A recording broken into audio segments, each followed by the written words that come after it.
Sa pagpapatuloy ng ating kwento, dito ay nagkatitigan si Shinji at ang mutated beast na pinakawalan ng babae na nakamasid sa ating bida. Ngunit tinakpan ni Shinji ang kanyang ilong dahil masyado raw mabaho ang pinapalabas na enerhiya nitong lobo. Kasunod nito ay tumalo na nga ang lobo para kanyang atakihin si Shinji. Nang tatama na sana ang atake ng lobo ay mabilis naman itong naiwasan ng ating bida. Kahit nagawang naiwasan ni Shinji ang unang atake ng lobo ay muli na naman itong naghanda para muling umatake. Sa kasunod na nangyari ay nanlaki ang mga mata ni Shinji dahil hindi niya inaasahan sa ginawang pang-atake ng halimaw, dahil pala ang ipinang-atake ng halimaw kay Shinji ay ang kanyang matatalas na buntot na kasing tigas ng bakal. Makikita sa mukha ng ating bida ay tila ba ito ay nahihirapan na lumabas ang kanyang pawis. Kaya ang tangi niyang ginawa ay tumalo ng mataas upang makadistansya sa halimaw na kanyang kaharap. Sabay ginamit ni Shinji ang kanyang katangian na apoy upang magawa niyang matalo ang lobo, sinisigaw pa niya na dahil ginalit raw siya nitong aso ay mapipilitan siyang gamitin itong kanyang katangian na ang Flame Emperor Fist.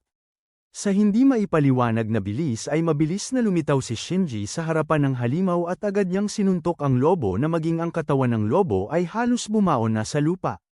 Ang babae ng kanyang nakita ang lakas ng atake ni Shinji ay masyado siyang nagulat, at ang higit pa doon ay nagtataka siya na kung tama raw ba ang kanyang narinig na taglay ng binata ang katangian na Emperor Fist. Makikita si Shinji na seryoso niyang tiningnan ang lobo na namatay sa isa lang niya na suntok, at sinabihan din niya ang walang buhay na lobo na masyado raw siyang nakakaawa dahil siya pa ang kanyang nakaharap. Pero ang labis na ikinainis ni Shinji dahil matapos raw niyang patayin sa isang suntok ang lobo ay mas lalo siyang nawalan ng lakas dahil sa sobrang gutom, kinakailangan na daw niyang makakain sa lalong madaling panahon. Ang babae na hindi maalis ang tingin kay Shinji ay hindi talaga siya makapaniwala, paano raw ba niya natalo ang halimaw sa ganoon lang na suntok, at kung sino raw ba talaga ang binata na ito. Alam raw niya na kanina lang nagising ng binata ang katangian niya na fire attribute na isa sa pinakamalakas na kapangyarihan na pang-atake. Tiningnan din ng babae ang katawan ng walang buhay na lobo, at hindi siya makapaniwala dahil sa isa lang raw na suntok ay nagawang nasira ng binata ang matigas na buntot ng lobo. Yung tunog raw ba kanina nang inatake siya ng lobo ay yun pala ay ang buto ng lobo na nababali. Ito raw ay hindi kapanipaniwala, gaano raw ba katigas ang katawan ng binata. Kinakailangan raw niyang maibalita itong lahat na mga nangyari sa kanyang nakakataas.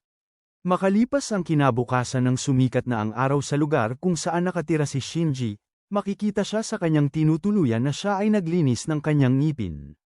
Naiinis din siya dahil masyado raw masakit ang kanyang katawan nang siya ay nagising, mukhang mahaba-haba pa raw ang kanyang lalakbayin para sa pagsasanay. Ngunit nagulat si Shinji dahil mayroong ibinalita sa TV na ngayon daw umaga ay mayroong hindi kapantay na temperatura na aabot sa 8 degree ang naitala doon sa tuktok ng Mount Shirano, kaya isang descent order ang ipinalabas para sa lahat ng umakyat na sa kasalukuyang bundok. Pinaalam din sa balita na mayroon daw kumakalat na maling impormasyon na ang mataas na temperatura ay magtatanggal ng moisture sa katawan. Pero napakadelikado kaya mangyaring lumayo silang lahat sa lugar na ito dahil ito ay isang atmosfera. Sa isip-isip naman ni Shinji habang hindi maalis ang kanyang tingin sa TV na kung tama raw ang kanyang alaala na kaya tumaas ang temperatura sa tuktok ng Mount Shirano ay malamang sanhi ito ng pagkagising ng fire attribute spiritual energy. Kaya dali-dali na kinuha ni Shinji ang kanyang damit upang makapagbihis dahil ito na raw ang kanyang pagkakataon upang sumipsip ng napakalakas na fire attribute spiritual energy. Sa ilang sandali nang lumabas na si Shinji sa kanyang tinutuluyan ay bahagya siyang napatigil sa kanyang paglalakad dahil sa kanyang harapan ay nakaabang sa kanya si Ren. Hinihingi ni Ren kay Shinji ang 200,000 para sa bag na kanyang gusto kahapon. Kaya masyadong nainis si Shinji na kanyang sinabihan si Ren na ang mas mabuti raw niyang gawin ay pumunta na lang sa hospital kaysa bumili siya ng bag na kanyang gusto. At di ba't sinabihan na niya siya kahapon na huwag na siyang lumapit sa kanya. Ngunit hindi nakinig si Ren sa sinabi ni Shinji bagkus ipinikit lang niya ang kanyang mga mata dahil alam raw niya kung bakit ganito ang ginagawa ni Shinji ay upang makuha lang ang kanyang atensyon tama raw ba siya. Ito lang raw ang kanyang masasabi na kapag hindi niya ibigay ngayon ang pera ay hindi na talaga siya mag-aabala sa kanya. Pero hindi pa natapos sa pagsasalita si Ren ay masyado siyang nagulat dahil naglakad lang papaalis si Shinji na sinisigawan si Ren na lumayas na siya sa kanyang harapan at sana hindi na niya makikita ang kanyang pagmumukha. Lumipat naman ang tagpo sa bundok ng Shirano, kung saan ito ay pinagkaguluhan ng maraming tao upang ito ay masaksihan, kaya pinigilan ng mga pulis ang mga tao na sila ay hindi makapasok dahil masyado raw mapanganib. Pero kahit nagpapaliwanag na ang mga pulis na mapanganib sa loob ay nagalit lang ang ibang mga tao at ang isa pa dito ay inihagis sa loob ang kanyang nilagang mais, itigil na raw nila ang kanilang pagsisinungaling, imposible raw na masyadong mainit sa loob. Ang nilagang mais na inihagis ng lalaki sa mga pulis ay agad na natunaw ng dahil sa init, ang mga tao nang kanilang nakita ang biglaan na pagkatunaw ng nilagang mais sa loob ay napahawak sila sa kanilang mukha na masyadong nagulat dahil totoo raw pala ang babala ng mga pulis. Sinasabi din ng iba na huwag silang itulak sa loob dahil baka sila ay mamatay sa init.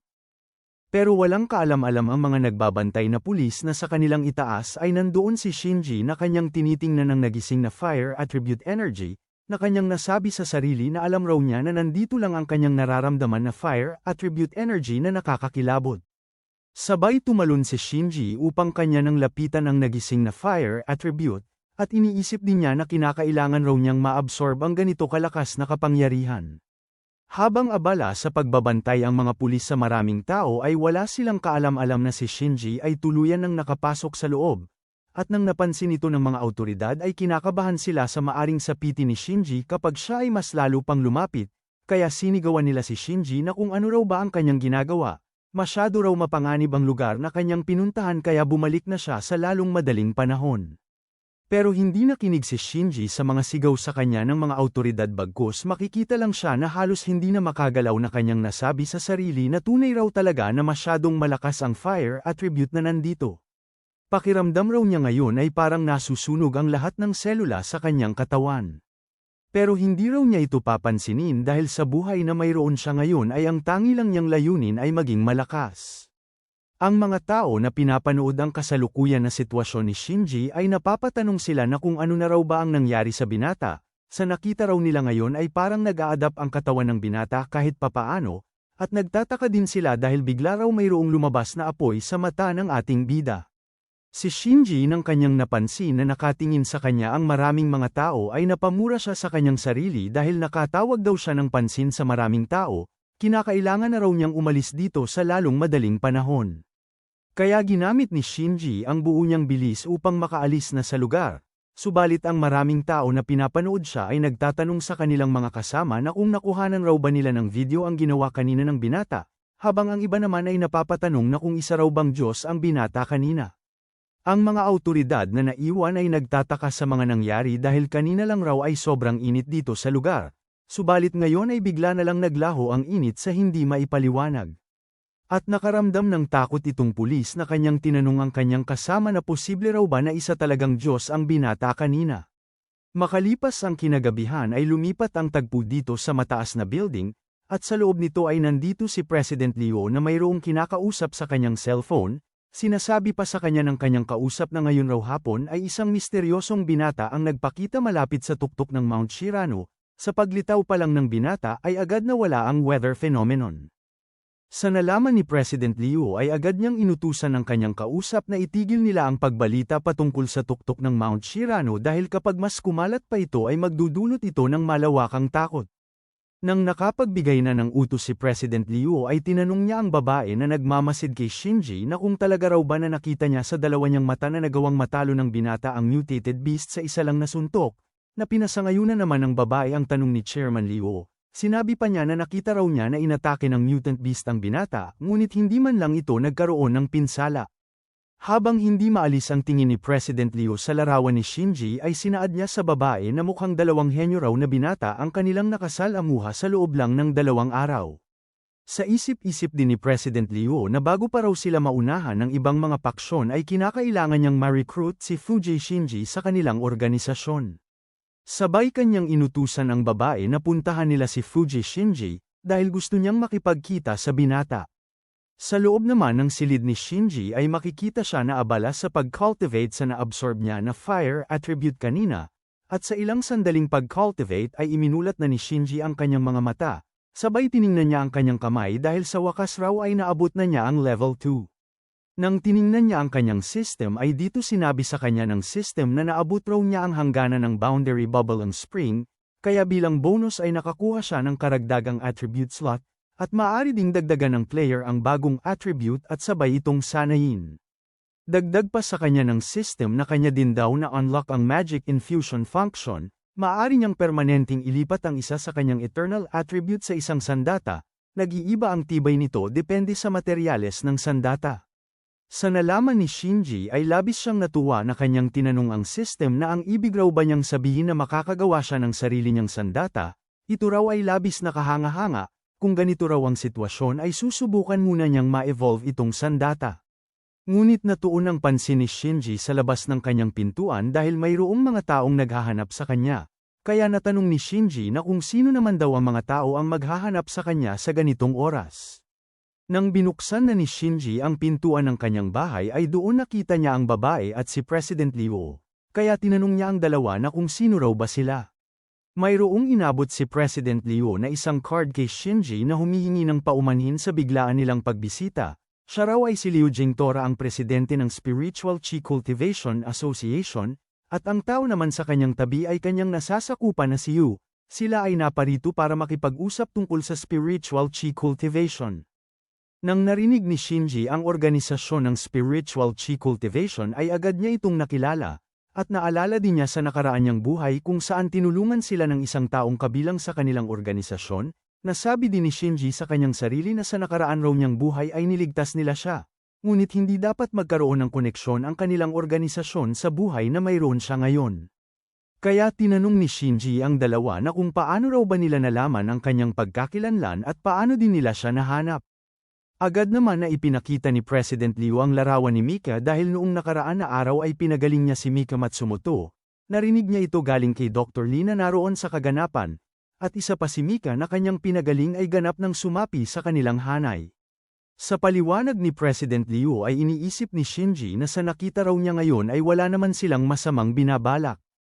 Sa ilang sandali ay pumasok na silang tatlo sa loob ng bahay ni Shinji at dito ay nagtanong sa kanya si President Liu na kung talaga raw ba na wala siyang balak na sumali sa kanilang hanay. Sumagot si Shinji na oo dahil wala talaga siyang balak na sumali sa isang organisasyon. At isa pa ay balak niyang magsanay ng siya lang mag-isa. Kapag ganap ng magising ang kanyang spiritual chi ay kanyang pag-iisipan ang kanilang alok. Nagsalita naman itong si Yu kay Shinji na kanyang sinabi na alam raw niya na ganap ng nagising ni Shinji ang hangganan sa kanyang unang antas, pero sa nakita niya ay nakarating lang siya doon ang dahil sa matinding swerte. Sa malapit na hinaharap ay daraan ang mundo sa isang malaking pagbabago, at kapag nangyari yun ay ang pag-cultivate ng spiritual chi na lang ang tanging paraan para mabuhay. Kung gusto raw niyang lumakas ng ligtas ay mahalaga sa kanya ang gabay ng kanilang organisasyon. Ipinaliwanag din niyo sa ating bida na noong una ay inaakala din niya na magising siya ng natural sa pamamagitan lang ng kanyang sariling lakas, kaya tinanggihan niya ang alok ng association, pero kahit lumipas na ang 3 taon ay hindi pa rin niya naabot ang hangganan ng spiritual awakening, ngunit nang sumali siya sa association ay nagawa niyang maabot ang hangganan sa loob lang ng wala pang 1 taon. At pagkatapos nun, sa ilalim ng gabay ng association ay naabot niya ang hangganan ng Bubble ang Spring sa loob lang ng 3 taon. Si Shinji na nakikinig sa lahat ng ipinaliwanag ni Yu ay nagulat siya sa 3 taon, kaya tinanong niya si Yu na kung ilang taon na raw ba siya. Sumagot si Yu na siya ay malapit ng mag-21 sa susunod. Bakit niya ito natanong? Ayon naman ni Shinji kay Yu na siya raw ay isang kahanga-hanga, pero sa kanyang isip-isip na medyo mabagal daw ang pag-unlad ni Yu. Pero hindi niya ito dapat na sabihin. Bahagyang nadismaya si Shinji dahil pinaalam pa ni Yu sa kanya na sila raw lahat na nasa association ay mga henyo, kaya mga henyo lang ang maaaring makasali sa association. Pinaalam din ni President Liu sa ating bida na kung sumali lang raw siya sa kanilang hanay ay ibubuhos nila sa kanya ang lahat nilang suporta. Bigla naman na tumayo si President Liu na humihingi ng paumanhin kay Shinji dahil mayroon daw tumawag sa kanya. Nang sinagot na ni President Liu ang tawag ay nagtanong siya na kung ano ang problema, sumisigaw naman ang kanyang kausap na kanyang pinaalam na mayroong level 2 na mutant beast ang lumitaw, ang lokasyon nito ay 30 kilometro kung saan ngayon ang President. Sa natanggap na hindi magandang balita ni President Liu ay labis siyang nabahala na kanyang tinanong ang kanyang kausap na kung ano raw ba ang attribute ng level 2 mutant beast, sumagot ang nasa cellphone na hindi niya alam, pero isa lang ang kanyang natitiyak. na ito ay nagpapalabas ng lason dahil ito ay isang malaking nakakalasong ahas. Si Yoon ang kanyang narinig ang pinag-usapan ni President Liu ay labis siyang nagulat na kinakabahan, samantalang itong si Shinji ay walang pakialam dito.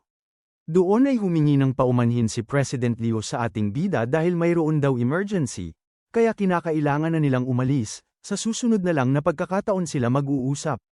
Nang naglakad na ang dalawa papaalis ay hindi maalis ang tingin ni Shinji sa dalawa na malalim ang kanyang iniisip, dahil sa buhay raw niya ngayon ay sinusumpa niya sa kanyang sarili na hindi na siya magiging mahinang muli o maranasan ang kahihiyan katulad sa nakaraan niya na buhay.